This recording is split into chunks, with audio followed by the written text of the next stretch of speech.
Hello, my name is Michael Favala Goldman, and I'm coming to you from Northampton, Massachusetts in the US. I've translated 20 works of Danish literature, including a memoir and short stories by Tove Ditlevsen, a couple volumes of poetry by Danish national poet Benny Andersen, and many other works. Today, I'll be reading from the first English translations of poetry by Danish author Rolf Gjedsted. Rolf wrote 55 books during his life. He died last year at the age of 75. And Rolf lived part of each year in the mountains of Spain, coincidentally in the very same stone cabin where writer Federico Garcia Lorca lived before he was captured and executed in the Spanish Civil War. These two poems that I'll read today, Mælk and Insanity and Conversation with José, were written at that cabin in Spain. I'll start with a Danish excerpt from the first poem and then read both translations.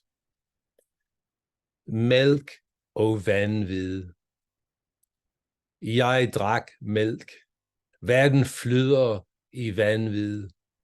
Værelset er oplyst af frostsolen. Solen står op til venstre og går ned til højre.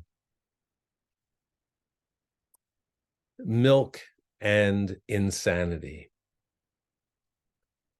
I drank milk, the world awash in insanity. The room illuminated by the frosty sun, the sun coming up on the left and going down on the right. I am sitting in a chair where I can reach the medicine, the water, and the glass, drops and matches by reaching my hand out to the table. I drank milk, the world awash in insanity. The sun proceeding across the sky. I divide the sun with my hand, and the country is awash in insanity.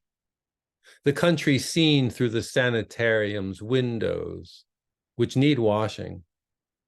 I repeat the words and swallow the day's first pill.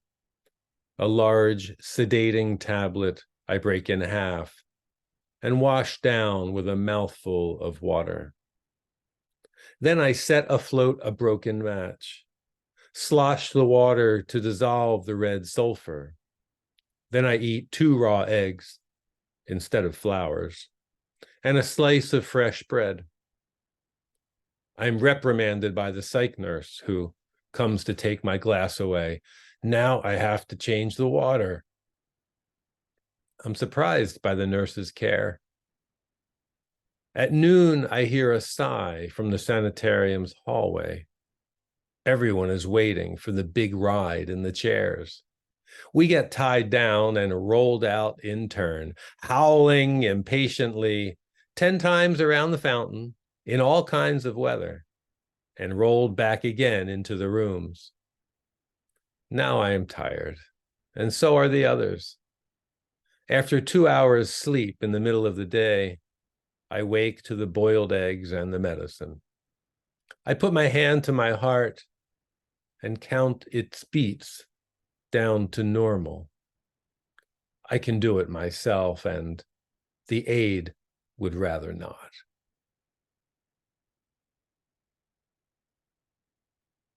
That poem, Mælk and Insanity, was recently published in Exchange's journal. This next poem appeared recently in volume poetry. Conversation with José. José raised his glass and made a toast. Salud! The strong anise liquor and the afternoon sun had brought everything to a standstill again. He gave me a penetrating look. Young people demand the impossible. They want everything. It must be a fad. He spit a glob of saliva at a mangy dog that was creeping toward our table. They are seeking perfection, something better, they think. Then they move to the city and become unhappy. There a person cannot learn to live.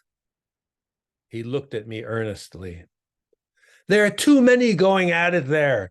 Only a few receive an honorable share. They call it career and the modern life. He leered at the dog. Veneno. Their perfect is poison. The complete is something else, something more. Do you understand? I nodded soberly and took a good look at him. The complete is like life itself. It is both shit and the essence of flowers, but you know what you've got. He laughed and then turned serious again. The complete is like one of the old singing games we played when I was a child. He stood up drunk, tried to sing something, did a couple of dance steps, but was about to topple. The complete is like this, like an old singing game with lots of steps, notes, and movements where something has to go wrong for the game to continue. It's not fashionable to waste time on useless games like that. He sat back down, toasted with a Salud. I drank too. What else should I do? I didn't know if I had learned something, but the afternoon sun had nearly disappeared behind the town church spire, as it had done 1,000 times before. The complete or just the perfect? I wasn't going to quibble over words with José, but I did mumble something about survival. I knew José didn't find me worthy of an answer anyway. With Rolf's permission, I've created a selection of his finest poems from 1972 to 2021. Many have been published individually already. I'm seeking a publisher for the collection. Rights are available, and you can contact me through my website, michaelfavalagoldman.com, or just email me at hammerandhorn@gmail.com. Thanks for watching.